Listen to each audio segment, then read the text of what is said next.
A hot topic among the FGC has been simplified controls in fighting games. With DNF Duo and Riot's 2XKO only having simplified inputs, Street Fighter 6 having modern mode, as well as Marvel Tekken being said to have simple controls on by default. Before the recent examples, however, there were games that already favored simple controls over traditional ones, such as Rising Thunder and the fighting game that was supposed to be one of the earliest Brazilian fighting games, Trajes Fatais.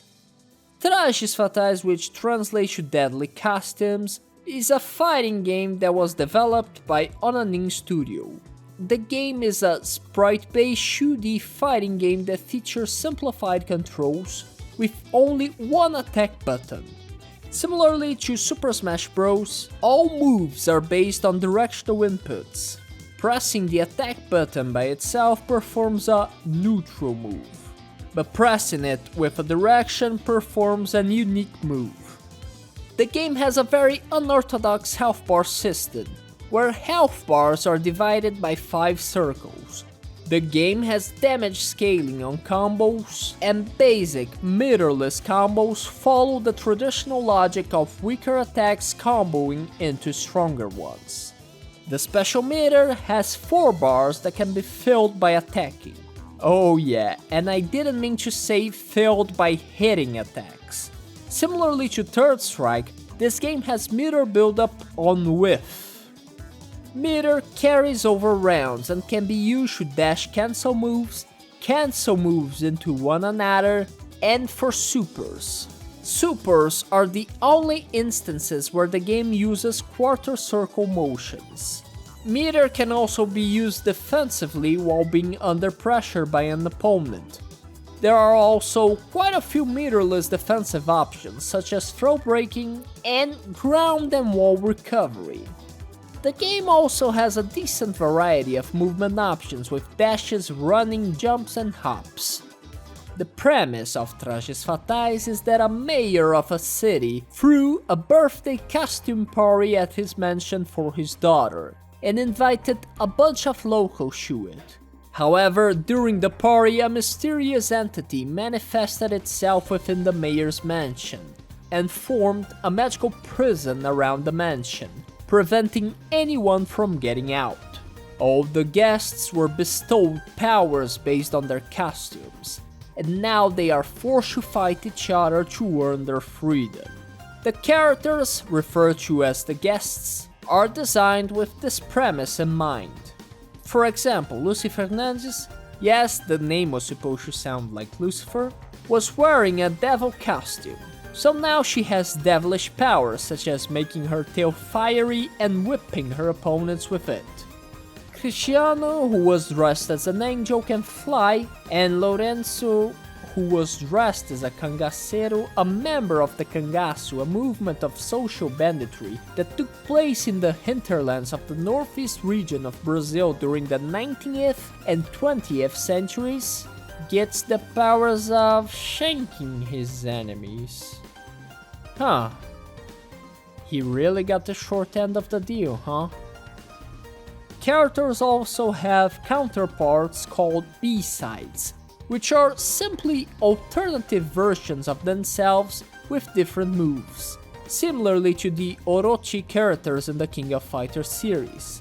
Cristiano, for example, becomes straight up Devil Jin. I don't even need to get into detail about it, the footage speaks for itself. The stages are simple and honestly not a really high point of this game. The best that can be said about them is that 2 of them are supposed to reference Brazilian culture in some way. One of them is set in the Festa Junina, a traditional Brazilian celebration that happens during June, but besides that it feels really uninspired and empty.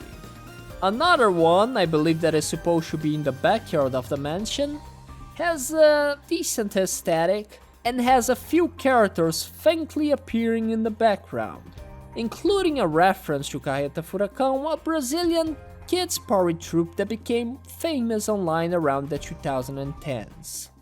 Now it's time to address the elephant in the room. You might have noticed so far that very few characters and stages have been shown. The reason for that is that the footage was recorded in an early beta version of Trajes Fatais, which only has 5 characters and 3 stages. But why did I record all this footage in an early beta version of the game? Simple, because that is the only version that you can find online nowadays. Trajes Fatais has been compared by people online to the Brazilian Duke Nukem Forever or the Brazilian Yandere Simulator. Despite being announced a long time ago and having this demo available for nearly a decade at this point, the game never came out. According to the creators of Trajes Fatais, the game first entered development in 2009, when they had the idea of a Halloween party fighting game. With development moving at a snail's pace, they had the idea of crowdfunding the game to be able to hire more people to help in the project. The first attempt didn't go so well, but the second attempt was successful, earning the studio the equivalent of nearly $50,000 at the time. Right after the successful campaign, they announced that the game would be finished by 2018. At this point, the hype for this game coming out was at its highest. It won 2 Best Game of the Year awards in Brazil and gained attention from the FGC outside of the country, with Maximilian Dude retweeting the crowdfunding campaign and Super Best Friends Play even showcasing the game's demo during one of their Friday Night Fistcuffs episodes. Everything was looking up for Trajes Fatais, but then the game vanished off the face of the earth. But how? Well, if you take an objective look at the game, considering its art style, the gameplay ideas, and looking at some of its character concepts, you will spot an undeniably amateurish tone. This game looks like something that would be made as a project by a couple of game design students. The people behind Trajes Fatais were obviously very inexperienced, and the game director Onofre tried to aim too high for the sky. He kept meddling with the project non-stop, wanting to change the development direction whenever he felt like it. He didn't have a set plan, but believed himself to be something of a new Kojima.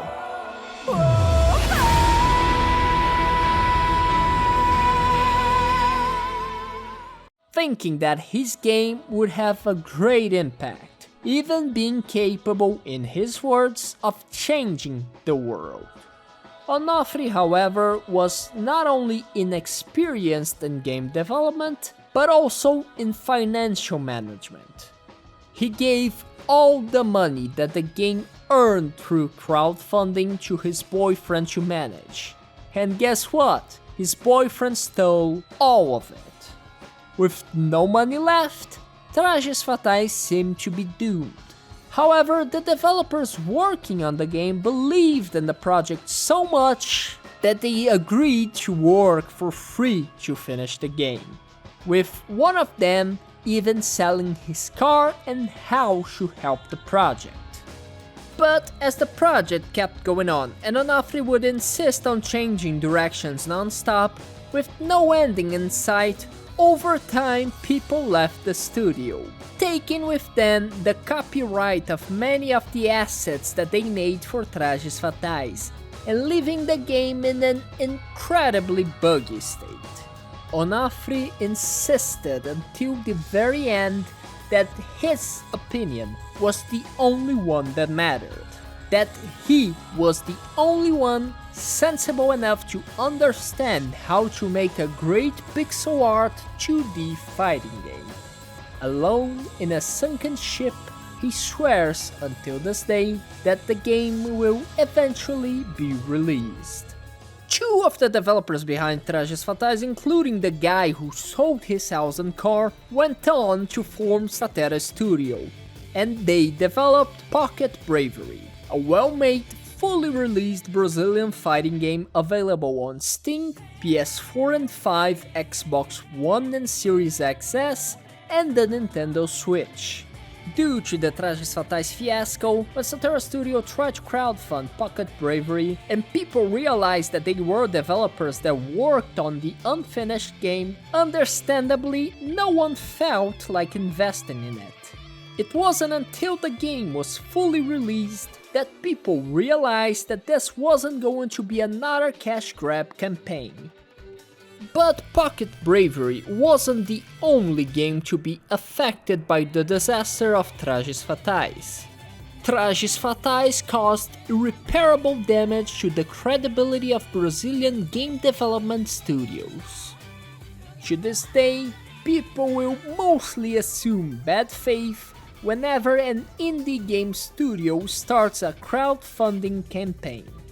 The developers of Pocket Bravery later offered to buy the rights to Trajes Fatais to finish the game, with the only condition that Onofre should leave the project.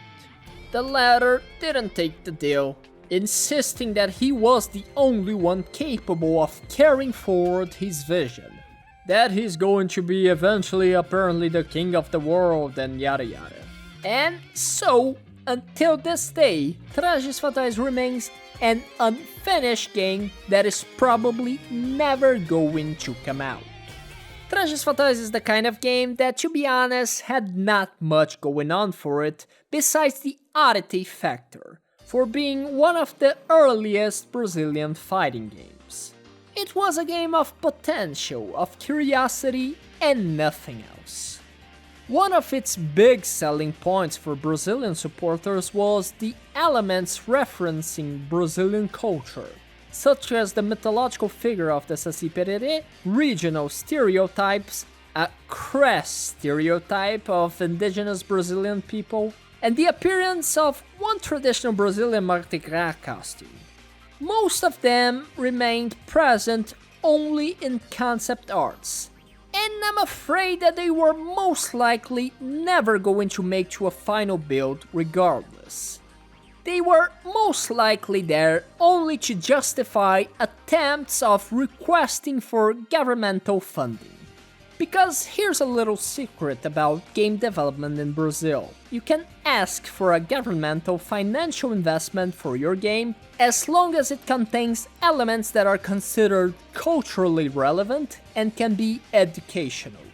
The game threw in Brazilian culture references to remain adequate to these conditions and also to appease to Brazilian fans in an attempt to get them to donate to the crowdfunding campaign in the mentality of helping local developers. But clearly, looking at the roster, the Brazilian culture wasn't important at all. A devil, an angel, a fairy, and a mermaid aren't figures exclusive to Brazil. Pirates, samurais, and Greek gladiators? Ouch, that hurts. Aren't even remotely close to being culturally relevant for Brazil. There are so many cool ideas to pull from Brazilian folklore that, to be real, the character designs feel extremely uninspired. This is a folklore where there is a headless mule that has fire coming out of its neck. Do you understand how metal that is? If making a mule playable is an issue, then why not make a headless rider with fire coming out of his neck too, who can call upon the mule for his specials and supers, like a Brazilian version of the Ghost Rider. I particularly don't like the art style too. Again, it adds to that amateurish, I just graduated from game design school feeling that is all over this game. But that could easily be solved with some polishing. The game's biggest problem that is not easy to fix are the simplified controls. As you can imagine, having only one button for attacks and everything being based on directions unintentionally makes the game harder and very uncomfortable to play, especially for FGC veterans. You will find yourself performing the wrong moves all the time, and it takes a lot of time to get used to this weird control scheme. For the people that didn't enjoy 2xKO's controls, this game is 100% not for you. It's even worse in terms of controls, and to be honest, This ruins the game experience nearly single-handedly. Trajes Fatais is a game that tried to please everyone, but pleased no one. With nothing but a tiny playable demo, a lack of substance, a confusing target audience, uninspired designs, amateurish style, lack of direction, a pretentious director, zero public interest after its insane delays, and an unfinished state. Trajes Fatais might as well probably be considered cancelled, even if the game creator isn't willing to say that officially. The game never saw the light of the day and fell silently into the realm of forgotten games. Trajes Fatais could be remembered as an important mark for the Brazilian game industry, but instead its story became more relevant as an Icarian cautionary tale about crowdfunding and the dangers of trying to achieve too much while just starting out in the game industry. Overly ambitious and probably never going to come out, it heavily damaged the credibility of Brazilian game studios.